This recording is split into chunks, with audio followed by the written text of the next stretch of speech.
Hello everyone, welcome back to Energy Conversion System 1. My name is Rido Irwansha, and in this video we will learn about the axial compressors. This video will be divided into 6 sections. We will start with introductions, and then we continue with compressor stage, and then reaction ratio, stage loading, lift and drag coefficients, and the last part of the video will cover about blade efficiency and stage efficiency. As I've previously mentioned, we can often find the applications of axial compressors in an aircraft systems, but also in a power generations applications like the image on the right side here, where the compressors are being used in a power generation system. But on the left side, this is a drawing of an axial compressor being coupled with a jet engine, for example. And now we move to the introduction part. Now let's begin with the introductions to the axial compressors. Normally these type of compressors can be found in applications that require high flow rates in comparisons to that of the compressible compressor, for example, where we relatively need a low flow rate but a high pressure rise. In order to the flow rate to get a high flow rate, normally gas or air enters the compressors at a very large radius or at a larger radius. Here at the inlet, this gas or air is normally came into the compressors as an atmospheric conditions. Then the gas or air will be compressed as it moves through the compressors. Now we have here S as stator blades, the non-rotating part, and R is the rotor blade, the rotating part of the compressors. And as the air moves through this arrangement between rotor and stator, and it gets denser and denser, and the area, as we see here, the curve here, where the hub of the blade or where the blades are attached, it's getting smaller and smaller, or then as a consequence the area or the flow area is reduced from one stage to another.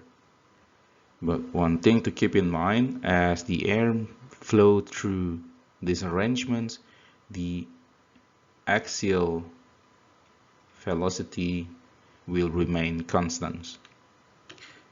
Keeping the axial velocity constant can be done by keeping the mean radius,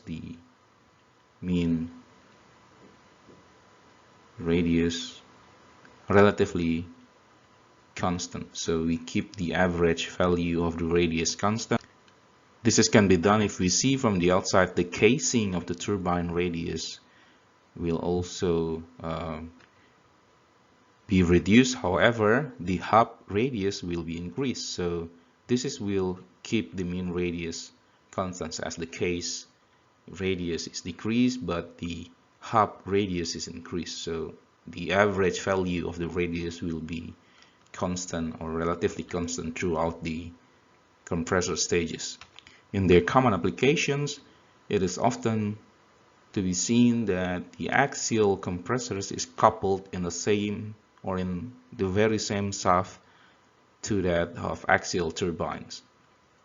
For example, in a gas turbines in a power plant or in a jet engine for an aircraft, we see them that the compressor is in the front part and the turbines in the rear part of the system.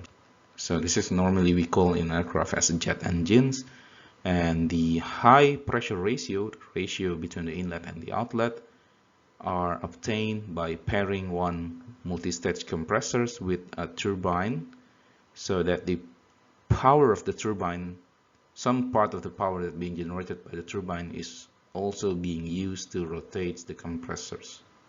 So these combinations between axial compressors and axial turbines, we normally call them as spool. Normally, for a normal jet engines, they have a two-spool engine that has a low pressure system and a high pressure system. Normally, the low pressure is where the the compressors, and the high pressure is where the turbines are. In other cases, we also can see a three-spool systems where they have an intermediate pressure system. The high and intermediate pressure systems, or we call them spools, will serve these two combines. HP and IP will serve as what we call as gas generator.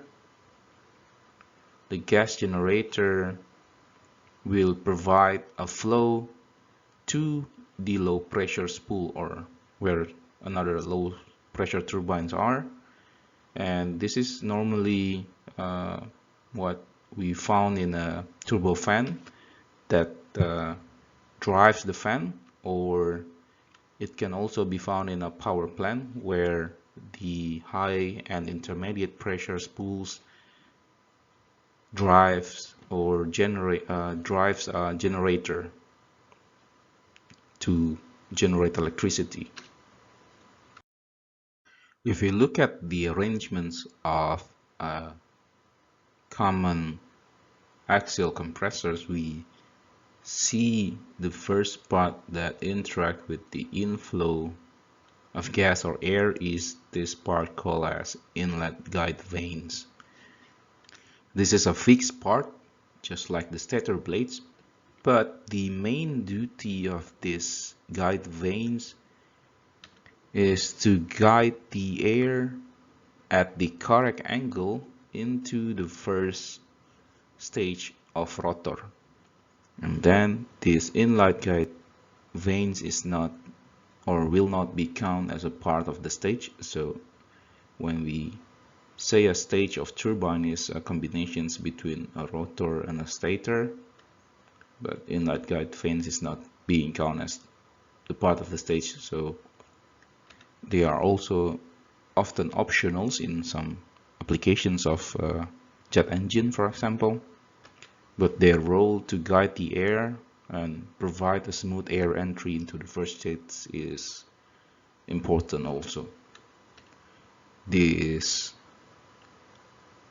as the air move after passing the guide vanes, they will hit the first rotor and then they will meet the static plates or stator. The stator also serve like a nozzle